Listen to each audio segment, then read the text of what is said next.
ఈనాడు media సంస్థల అధినేత రామోజీరావు కన్నుమూశారు. వృద్ధాప్య అనారోగ్య కారణాల వల్ల ఆయన తుది శ్వాస విడిచారు. మనతో మాట్లాడటానికి జయప్రకాష్ నారాయణ గారు టెలిఫోన్ లైన్ అందుబాటుకు వచ్చారు. నమస్కారం జయప్రకాష్ నారాయణ గారు.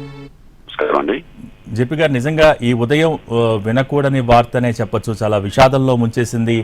ఒక్క జర్నలిజం అనే కాదు, చాలా రంగాలు, ఇటు సినిమా రంగం కావచ్చు, అనేక రంగాలు సంబంధించిన వ్యక్తులు కూడా తమ ఇప్పుడే వాకింగ్ నుంచి వచ్చి పత్రిక చూస్తే అస్వస్థతకు గురయ్యారు అని చెప్పని విని వెంటనే ఫోన్ చేశాను వారి కుమారుడు కిరణ్ గారికి. వారు చెప్పారు ఇప్పుడు ప్రొద్దున 4 గంటల తర్వాత అస్తమించారని చెప్పని. చేరుకోవటం ఇంకా కష్టం, కొంత టైం పడుతుంది. మీరు అన్నట్టుగా ఒక దిగ్గజం తెలుగు సమాజానికి, ఈ దేశంలో జర్నలిజానికి దిగ్గజం. గత 50 ఏళ్ల తెలుగు చరిత్ర ఆయనతో విడదీయరాదు. ప్రతి అంశంలో, తెలుగు సమాజంలో ప్రతి అంశంలో కూడా ఆయన పాత్ర ఉన్నది. ఆయన ఏ పదవుల్లోనూ లేరు అధికారికంగా, ఏ రాజకీయంలోనూ ప్రవేశించాల, కానీ తెలుగు రాజకీయాన్ని కానీ, తెలుగు సమాజాన్ని కానీ, తెలుగు ప్రజల ఆలోచనలు కానీ తీర్చిదిద్దుతున్నటువంటి వ్యక్తి. నిర్భీతి, ఆయన అసలు భయం అనేది లేదండి. ఒకసారి నమ్మితే దానికోసం ప్రాణమైనా పెట్టేటువంటి తత్వం, మొండితనం, నిరంతరం కష్టం. ఆయన మరణించేదాకా ప్రతిరోజు క్రమశిక్షణతో పొద్దున్న సాయంత్రం పనిచేస్తున్నారు పద్ధతి ప్రకారం. చాలా క్రమశిక్షణ. పెద్దాన్ని నోట్బుక్స్ రాసుకున్నారు. ఆయన దగ్గర ఎప్పుడు నోట్బుక్స్ ఉండేవి, రకరకాల కలర్ పెన్స్ ఉండేవి. అంశాన్ని బట్టి ఆ కలర్ పెన్స్ తో చాలా జాగ్రత్తగా నోట్బుక్స్ రాసుకునేవారు. చాలా గొప్ప మనిషి. నాకు 40 ఏళ్ల పాటు ఆయనతో సాన్నిహిత్యం ఉంది. విశాఖపట్నంలో మొట్టమొదటిసారి ఆయన కలిసాం.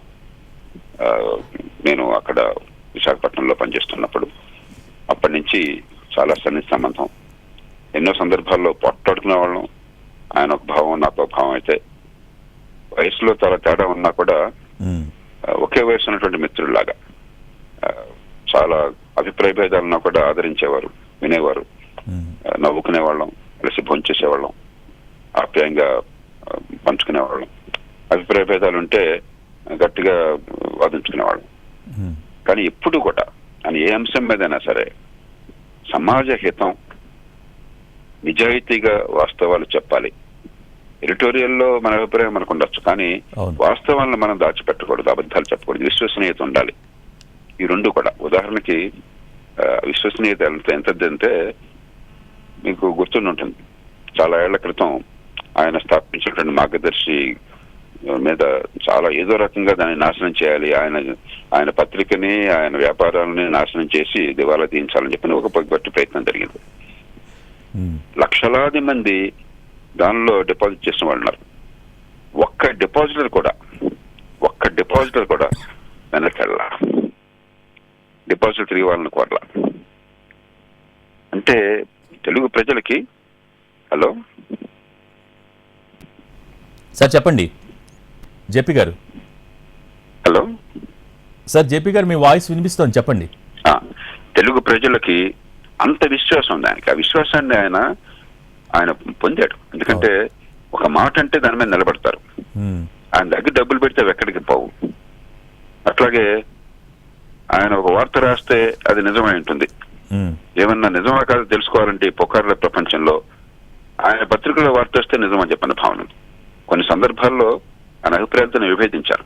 ఎందుకంటే ఉదాహరణకు రిటైల్ చైన్స్ కావాలా వద్దా అని చెప్పన్నప్పుడు, రిటైల్ చైన్స్ వస్తే దేశం సర్వనాశనం అయిపోతుందని భయపడ్డారు ఆయన.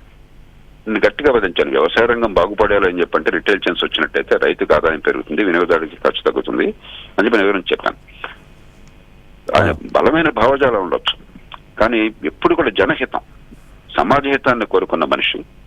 సమాజం కోసమే మనం ఉన్నాం, మన పత్రికలు ఉంది, రాజకీయం అందుకోసం ఉన్నది, వ్యక్తుల కోసం కాదు అని చెప్పని నిజాన్ని పూర్తిగా నమ్మిన మనిషి, నిర్భయంగా ఉన్న మనిషి. మనం చాలా కాలం పాటు తెలుగు సమాజాన్ని ఆయన ప్రభావితం చేస్తారు, ఆయన స్మృతి ప్రభావితం చేస్తుంది. నేను అశ్రునయనాలతో ఆయన స్మృతికి అంజలి ఘటిస్తున్నాను. ఒక గొప్ప మనిషిని 50 ఏళ్ల పాటు భారతీయ సమాజంలో, పత్రికా రంగంలో, తెలుగు సమాజంలో, జనజీవన రంగంలో అన్ని రకాలుగా మిళితమయ్యి ఒక జాయింట్, ఆయన ఒక కలోసస్. అంత గొప్ప మనిషిని కోల్పోవడం బాధాకరం. సరే, వయసు రీత్యా ఇవాళ కాకపోతే రేపైనా తప్పదు. కానీ మనుషులు పోయినా కూడా వారి ప్రభావం, కానీ వారు ప్రతిపాదించిన విలువలు, వారు బతికినటువంటి జీవితం తలెత్తుకని ఏనాడు కూడా ఎవరిని యాచించేవాడు కాదు, ఏనాడు ఎవరిని అర్థించేవాడు కాదు, ఏనాడు ఎవరికి తల వంచేవాడు కాదు. అంత అధికారానికైనా సరే ఆయన దగ్గరికి ఎవరిని వెళ్ళవలసిన కానీ ఆయన దగ్గరికి పోయేవాడు కాదు. ఆ ఆత్మగౌరవం అవన్నీ కూడా మనకి ఆదర్శాలు. ఒక గొప్ప మనిషిని కోల్పోయాం మనం. నేను ఒక గొప్ప మిత్రుడిని కోల్పోయాను, నాకు శ్రేయోభిలాషిని కోల్పోయాను. నేను అశ్రు నయనాలతో అంజలి కట్టిస్తున్నాను అన్న స్మృతికి. థ్యాంక్ యూ జేపీ గారు, థ్యాంక్ యూ.